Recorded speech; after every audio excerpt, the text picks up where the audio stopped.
ਬਿਸਮਿਲ੍ਲਾਹਿਰਰਹਿਮਾਨਿਰਰਹੀਮ अस्सलामुअलैकुम जी आए ਨੂੰ खुशामदीद ਤੁਹਾਡੇ ਆਪਣੇ ਚੈਨਲ ਸਕਾਈ ਰੈਸਪੀ ਤੇ। ਅੱਜ ਜਿਹੜੀ ਰੈਸਪੀ ਮੈਂ ਤੁਹਾਡੇ ਨਾਲ ਸ਼ੇਅਰ ਕਰਨ ਲੱਗੀ ਆ ਇਹ ਮੌਸਮ ਦੇ ਲਿਹਾਜ਼ ਨਾਲ ਬਹੁਤ ਹੀ ਜ਼ਬਰਦਸਤ ਪਰਫੈਕਟ ਰੈਸਪੀ ਆ। ਅੱਜ ਅਸੀਂ ਬਣਾਵਾਂਗੇ ਦੇਸੀ ਮੁਰਗੇ ਜਾਂ ਦੇਸੀ ਕੁੱਕੜ ਕਹਿ ਲਓ, ਉਹਦਾ ਦੇਗੀ ਕੋਰਮਾ। ਬਹੁਤ ਮਜ਼ੇਦਾਰ ਬਣਦਾ, ਅਥੈਂਟਿਕ ਰੈਸਪੀ ਆ ਔਰ ਤੁਸੀਂ ਕਹੋਗੇ ਕਿ ਵਾਕਿਆ ਹੀ ਕੋਈ ਇਸ ਵਾਰੀ ਇਹਨਾਂ ਮੁਰਗਿਆਂ 'ਚੋਂ ਇੱਕ ਮੁਰਗਾ ਪਕੜ ਕੇ ਮੈਂ ਜ਼ਿਬਾ ਕਰਵਾ ਲਿਆ। ਜ਼ਿਬਾ ਕਰਨੇ ਤੋਂ ਬਾਅਦ ਜੀ ਇਹਦਾ ਤਕਰੀਬਨ ਗੋਸ਼ਤ ਹੋਇਆ 1 kg। 1 ਕਿਲੋ ਜਿੰਨੇ ਦਾ ਗੋਸ਼ਤ ਹੈ, ਇਹਨੂੰ ਧੋ ਕੇ ਸਾਫ਼ ਕਰਕੇ ਕੱਟ ਕਰਕੇ ਮੈਂ ਰੱਖ ਲਿਆ। ਹੁਣ ਸਭ ਤੋਂ ਪਹਿਲੇ ਅਸੀਂ ਕੀ ਕਰਨਾ, ਕਿਉਂਕਿ ਇਹ ਦੇਸੀ ਮੁਰਗਾ ਆ, ਇਹ ਥੋੜਾ ਟਾਈਮ ਲੈ ਕੇ ਗਲਦਾ, ਨਰਮ ਹੁੰਦਾ ਜਾਂ ਕਹਿ ਲਓ ਟੈਂਡਰ ਹੁੰਦਾ। ਇਹਨੂੰ ਪ੍ਰੈਸ਼ਰ ਕੁੱਕਰ 'ਚ ਪਾਵਾਂਗੇ। ਤਕਰੀਬਨ 1 ਕਿਲੋ ਮੈਂ ਇਹਦੇ ਵਿੱਚ ਪਾਣੀ ਪਾ ਦਾਂਗੀ। 1 ਕਿਲੋ ਤੁਸੀਂ ਇਹ ਆਪਣੇ ਹਿਸਾਬ ਨਾਲ ਜ਼ਿਆਦਾ ਘੱਟ ਕਰ ਸਕਦੇ ਹੋ। ਅਗਰ ਜ਼ਿਆਦਾ ਸ਼ੋਰਬਾ ਬਣਾਉਣਾ ਤਾਂ ਜ਼ਿਆਦਾ ਪਾਣੀ ਪਾ ਲਓ। 1 ਚਮਚ ਲਸਣ ਅਦਰਕ ਦਾ ਪੇਸਟ ਫਰੈਸ਼ ਵਾਲਾ ਕੁੱਟ ਕੇ, 2-3 ਟਮਾਟਰ ਕੱਟ ਕੇ ਮੋਟੇ ਮੋਟੇ ਔਰ ਪਿਆਜ਼ 2 ਕੱਟ ਕੇ ਦਰਮਿਆਨੇ ਸਾਈਜ਼ ਦੇ ਉਹ ਵਿੱਚ ਪਾ ਦੇਣੇ ਨੇ। ਨਾਲ ਹੀ ਨਮਕ ਔਰ ਹਲਦੀ ਪਾ ਕੇ ਇਹਨਾਂ ਨੂੰ ਮੈਂ ਗੋਸ਼ਤ ਨੂੰ ਪੱਕਣੇ ਲਈ ਰੱਖ ਦੇਣਾ।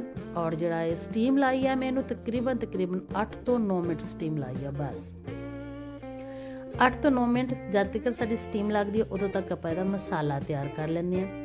1 ਕੱਪ ਮੈਂ ਦਹੀਂ ਲੈ ਲਿਆ। ਇਸ ਦਹੀਂ ਨੂੰ ਚੰਗੀ ਤਰ੍ਹਾਂ ਤੁਸੀਂ ਫੈਂਟ ਲੈਣਾ ਤਾਂ ਕਿ ਇਹਦੀ ਜਿਹੜੀ ਮੋਟੀ ਮੋਟੀ ਗੁਠਲੀਆਂ ਨਾ ਉਹ ਖਤਮ ਹੋ ਜਾਣ। ਸੁਰਖ ਮਿਰਚ 1 ਚਮਚ, ਸੁੱਕਾ ਧਨੀਆ 1 ਚਮਚ ਭਰ ਕੇ, ਜ਼ੀਰਾ ਸਾਬਤ 1 ਚਮਚ ਔਰ ਥੋੜੀ ਜਿਹੀ ਕਾਲੀ ਮਿਰਚ ਆਪਸ਼ਨਲ ਹੈ, ਤੁਸੀਂ ਪਾਣਾ ਚਾਹੋ ਤੇ ਪਾ ਲਓ।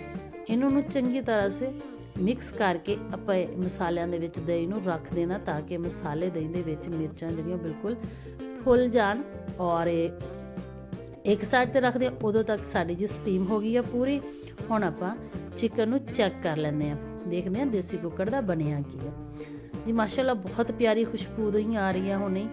ਤੇ ਇਹਨੂੰ ਮੈਂ ਚੈੱਕ ਕਰ ਲਿਆ ਸੀ, ਗੋਸ਼ਤ ਸਾਡਾ ਬਿਲਕੁਲ ਗਲ ਗਿਆ, ਨਰਮ ਹੋ ਗਿਆ। ਹੁਣ ਅਸੀਂ ਅਗਲਾ ਸਟੈਪ ਲੈਂਦੇ ਇੱਕ ਕੜਾਹੀ।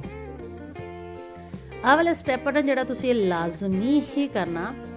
ਔਰ ਕੜਾਹੀ ਦੇ ਵਿੱਚ ਆਇਲ ਲੈ ਲੈਣਾ ਅੱਧਾ ਕੱਪ, ਵਿੱਚ ਲੌਂਗ 2-4, ਥੋੜੇ ਜਿਹੇ ਦਾਲਚੀਨੀ ਦੇ ਟੁਕੜੇ 2-4 ਪਾ ਦੇਣੇ ਆ ਔਰ ਹਲਕਾ ਜਿਹਾ ਉਹਨਾਂ ਨੂੰ ਕੜਕੜਾਣਾ। ਫਿਰ ਜਿਹੜਾ ਅਸੀਂ ਗੋਸ਼ਤ ਗਲਿਆ ਉਹ ਯਖਨੀ ਤੋਂ ਅਲੱਗਾ ਕਰਕੇ ਚਿਕਨ ਨੂੰ ਇਹਦੇ ਵਿੱਚ ਪਾ ਕੇ ਇਹਨੂੰ ਖੂਬ ਭੁੰਨਣਾ ਕਿ ਇਹਦੇ ਵਿੱਚ ਇਹਨੂੰ ਚੰਗੀ ਤਰ੍ਹਾਂ ਫਰਾਈ ਕਰਨਾ। ਇੰਨਾ ਫਰਾਈ ਕਰਨਾ ਕਿ ਜਿਹੜਾ ਇਹਦੇ ਵਿੱਚ ਪਾਣੀ ਆ ਉਹ ਵੀ ਖੁਸ਼ਕ ਹੋ ਜਾਵੇ ਤੇ ਜਿਹੜੇ ਪਿਆਜ਼ ਟਮਾਟਰ ਨੇ ਸਾਬਤ ਸਾਨੂੰ ਨਜ਼ਰ ਆ ਰਹੇ, ਜਦੋਂ ਅਸੀਂ ਇਹਨਾਂ ਨੂੰ ਮਿਕਸ ਕਰਾਂਗੇ, ਇਸ ਤਰ੍ਹਾਂ ਚਮਚ ਚਲਾਵਾਂਗੇ ਤੇ ਇਹ ਵੀ ਬਿਲਕੁਲ ਮੈਸ਼ ਹੋ ਜਾਣਗੇ। ਇੱਥੇ ਤਕਰੀਬਨ ਮੈਨੂੰ 5 ਤੋਂ 6 ਮਿੰਟ ਲੱਗੇ ਨੇ ਇਹਨਾਂ ਨੂੰ ਆਇਲ ਦੇ ਵਿੱਚ ਫਰਾਈ ਕਰਦੇ ਹੋਏ। ਔਰ ਬਸ ਇਸ ਤਰ੍ਹਾਂ ਤੁਸੀਂ ਚਮਚ ਚਲਾਉਂਦੇ ਰਹੋ ਔਰ ਇਹਨੂੰ ਫਰਾਈ ਕਰਦੇ ਰਹੋ। ਦੇਖੋ ਜੀ ਮਾਸ਼ਾਅੱਲਾ ਸਾਰਾ ਜਿਹੜਾ ਪਾਣੀ ਖੁਸ਼ਕ ਹੋ ਗਿਆ ਔਰ ਆਇਲ ਸੈਪਰੇਟ ਹੋ ਗਿਆ। ਹੁਣ ਅਸੀਂ ਜਿਹੜਾ ਦਹੀਂ ਦੇ ਵਿੱਚ ਮਸਾਲਾ ਬਣਾ ਕੇ ਰੱਖਿਆ ਸੀ ਉਹ ਇਹਦੇ ਵਿੱਚ ਪਾ ਦੇਣਾ। ਇਸ 'ਤੇ ਤੁਸੀਂ ਖਿਆਲ ਰੱਖਣਾ ਕਿ ਇਸ ਪੁਆਇੰਟ 'ਤੇ ਅੱਗ ਹਲਕੀ ਕਰ ਲੈਣੀ ਹੈ, ਬਿਲਕੁਲ ਦਮ ਵਾਲੀ ਆਂਚ ਕਰ ਲੈਣੀ ਹੈ ਤੁਸੀਂ। ਫਿਰ ਇਹ ਦਹੀਂ ਦੇ ਵਿੱਚ ਪਾਣਾ, ਨਹੀਂ ਤਾਂ ਤੁਹਾਡਾ ਦਹੀਂ ਜਿਹੜਾ ਨਾ ਉਹ ਫਟ ਜਾਏਗਾ। ਔਰ ਬਸ ਇਹਨੂੰ ਹਲਕਾ ਜਿਹਾ ਹੱਥਾਂ ਨਾਲ ਚਮਚ ਚਲਾਉਂਦੇ ਹੋਏ ਤੁਸੀਂ ਇਹਨੂੰ ਹਿਲਾਉਂਦੇ ਜਾਣਾ ਔਰ ਇਹਨੂੰ ਉਸ ਵਕਤ ਤੱਕ ਫਰਾਈ ਕਰਨਾ ਜਦੋਂ ਤੱਕ ਮਸਾਲਾ ਘੀ ਨਹੀਂ ਛੋੜ ਦਿੰਦਾ। ਇਹਨੂੰ ਇਹਦੇ ਰੱਖ ਦਿੰਦਾ ਕਿ ਦਹੀਂ ਦਾ ਪਾਣੀ ਖੁਸ਼ਕ ਹੋ ਜਾਵੇ ਚੰਗੀ ਤਰ੍ਹਾਂ ਤੇ ਔਰ ਘੀ ਹੈ ਨਾ ਜਿਹੜਾ ਉਹ ਅਲੱਗਾ ਹੋ ਜਾਵੇ। ਦੇਖੋ ਮਾਸ਼ਾਅੱਲਾ ਘੀ ਅਲੱਗਾ ਹੋ ਗਿਆ ਔਰ ਜਿਹੜਾ ਇਹਦਾ ਮਸਾਲਾ ਬਹੁਤ ਹੀ ਅੱਛੀ ਤਰ੍ਹਾਂ ਗ੍ਰੇਵੀ ਇਹਦੀ ਬਣੇਗੀ। ਔਰ ਸ਼ੋਰਬਾ ਵੀ ਇਹਦਾ ਬਹੁਤ ਜ਼ਿਆਦਾ ਪਤਲਾ ਨਹੀਂ ਬਣੂਗਾ, ਥੋੜਾ ਗਾੜਾ ਵਾਲਾ ਸ਼ੋਰਬਾ ਹੋਏਗਾ ਔਰ ਬੜਾ ਹੀ ਜ਼ਬਰਦਸਤ ਲੱਗਿਆ। 3 ਤੋਂ 4 ਮਿੰਟ ਮੈਂ ਇਹਦੀ ਭੁਨਾਈ ਕੀਤੀ ਹੈ। ਫਿਰ ਜਿਹੜੀ ਯਖਨੀ ਮੇਰੇ ਕੋਲ ਬਚੀ ਆ ਉਹ ਇਹਦੇ ਵਿੱਚ ਪਾ ਦਿੱਤੀ ਆ। ਬਸ ਹੁਣ ਯਖਨੀ ਨੂੰ ਅਸੀਂ ਇਹਦੇ ਵਿੱਚ ਤੁਹਾਨੂੰ ਅਗਰ ਯਖਨੀ ਥੋੜੀ ਲੱਗ ਰਹੀ ਹੈ ਤੁਸੀਂ ਇਹਦੇ ਵਿੱਚ ਮਜ਼ੀਦ ਪਾਣੀ ਸ਼ਾਮਿਲ ਕਰ ਸਕਦੇ ਹੋ, ਕਿਉਂਕਿ ਮੇਰੇ ਜਿਹੜੇ ਬੱਚੇ ਇੰਨਾ ਜ਼ਿਆਦਾ ਪਤਲਾ ਸ਼ੋਰਾ ਨਹੀਂ ਖਾਂਦੇ ਤੇ ਮੈਨੂੰ ਇਸ ਲਈ ਥੋੜਾ ਪਾਣੀ ਰੱਖ ਕੇ ਥੋੜੀ ਯਖਨੀ ਮੈਂ ਇਹਦੀ ਬਣਾਈ ਸੀ ਤਾਂ ਕਿ ਪੂਰਾ ਜਿਹਾ ਹੋਵੇ। ਫਿਰ ਥੋੜੀਆਂ ਜਿਹੀਆਂ ਸਬਜ਼ ਮਿਰਚਾਂ ਇਹਦੇ ਵਿੱਚ ਪਾ ਦਿਓ ਔਰ ਤੁਸੀਂ ਅਗਰ ਚਾਹੁੰਦੇ ਹੋ ਤਾਂ ਪਾ ਲਓ, ਨਹੀਂ ਤੁਹਾਨੂੰ ਅਗਰ ਇਹਨਾਂ ਦਾ ਟੇਸਟ ਪਸੰਦ ਤੁਸੀਂ ਸਕਿਪ ਕਰ ਦਿਓ। ਔਰ ਫਿਰ ਬਸ ਇਹਨੂੰ 5 ਮਿੰਟ ਲਈ ਹਲਕੀ ਆਂਚ ਤੇ ਪਕਣੇ ਲਈ ਛੋੜ ਦਿਓ। ਉਮੀਦ ਹੈ ਕਿ ਤੁਹਾਨੂੰ ਮੇਰੀ ਰੈਸਪੀ ਅੱਛੀ ਲੱਗੇਗੀ। ਅਗਰ ਰੈਸਪੀ ਅੱਛੀ ਲੱਗ ਰਹੀ ਹੈ ਤਾਂ ਚੈਨਲ ਨੂੰ ਸਬਸਕ੍ਰਾਈਬ ਕਰਨਾ, ਵੀਡੀਓ ਨੂੰ ਲਾਈਕ ਕਰਨਾ ਨਾ ਭੁੱਲਿਓ, ਨਾਲ ਸ਼ੇਅਰ ਵੀ ਜ਼ਰੂਰ ਕਰਿਓ ਔਰ ਆਪਣੇ ਕਮੈਂਟ 'ਚ ਦੱਸਿਓ ਕਿ ਤੁਹਾਨੂੰ ਇਹ ਰੈਸਪੀ ਕਿਸ ਤਰ੍ਹਾਂ ਦੀ ਲੱਗੀ ਔਰ ਤੁਸੀਂ ਕਿੱਥੋਂ ਦੇਖ ਰਹੇ ਹੋ। ਦੇਖੋ ਜੀ ਮਾਸ਼ਾਅੱਲਾ ਹੁਣ 5 ਮਿੰਟਾਂ ਦੇ ਬਾਅਦ ਮੈਂ ਤੁਹਾਨੂੰ ਇਹਨਾਂ ਦੀ ਫਾਈਨਲ ਲੁੱਕ ਦਿਖਾਵਾਂ। ਮਾਸ਼ਾਅੱਲਾ ਦੇਖੋ ਸਾਡਾ ਦੇਗੀ ਕੋਰਮਾ ਜਿਹੜਾ ਦੇਸੀ ਕੁੱਕੜ ਦਾ ਬਣ ਕੇ ਤਿਆਰ ਹੋ ਗਿਆ।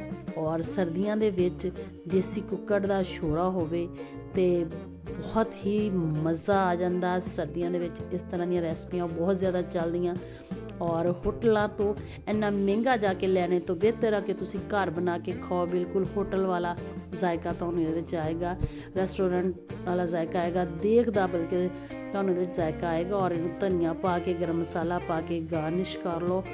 ਔਰ ਇਹਨੂੰ ਤੁਸੀਂ ਨਾਨ ਨਾਲ ਲੈ ਲਓ, ਰੋਟੀ ਨਾਲ ਲੈ ਲਓ, ਜਿਸ ਚੀਜ਼ ਨਾਲ ਮਰਜ਼ੀ, ਉਬਲੇ ਹੋਏ ਚਾਵਲਾਂ 'ਤੇ ਪਾ ਕੇ ਖਾਓ, ਬਹੁਤ ਹੀ ਮਜ਼ੇਦਾਰ ਲੱਗਦਾ ਹੈ।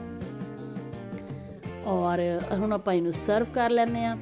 ਔਰ ਤੁਸੀਂ ਚਾਹੋ ਇਹਨੂੰ ਜਿਸ ਚੀਜ਼ ਨਾਲ ਮਰਜ਼ੀ ਖਾ ਸਕਦੇ ਹੋ। ਜੇ ਵੈਸੇ ਅਗਰ ਤੁਸੀਂ ਇਹਦਾ ਯਖਨੀ ਬਣਾਉਣਾ ਚਾਹੁੰਦੇ ਹੋ, ਇਹਦਾ ਸੂਪ ਬਣਾਉਣਾ ਚਾਹੁੰਦੇ ਹੋ, ਉਹ ਵੀ ਰੈਸਪੀ ਮੇਰੇ ਚੈਨਲ 'ਤੇ ਮੌਜੂਦ ਆ। ਔਰ ਤੁਸੀਂ ਜਾ ਕੇ ਦੇਖ ਸਕਦੇ ਹੋ ਕਿ ਦੇਸੀ ਚਿਕਨ ਦੀ ਯਖਨੀ ਕਿਸ ਤਰ੍ਹਾਂ ਬਣਦੀ ਆ। ਔਰ ਉਮੀਦ ਆ ਕਿ ਤੁਹਾਨੂੰ ਰੈਸਪੀ ਅੱਛੀ ਲੱਗੂਗੀ। ਇਹਦੇ ਨਾਲ ਹੀ ਤੁਸੀਂ ਆਪਣਾ ਰੱਖੋ ਖਿਆਲ।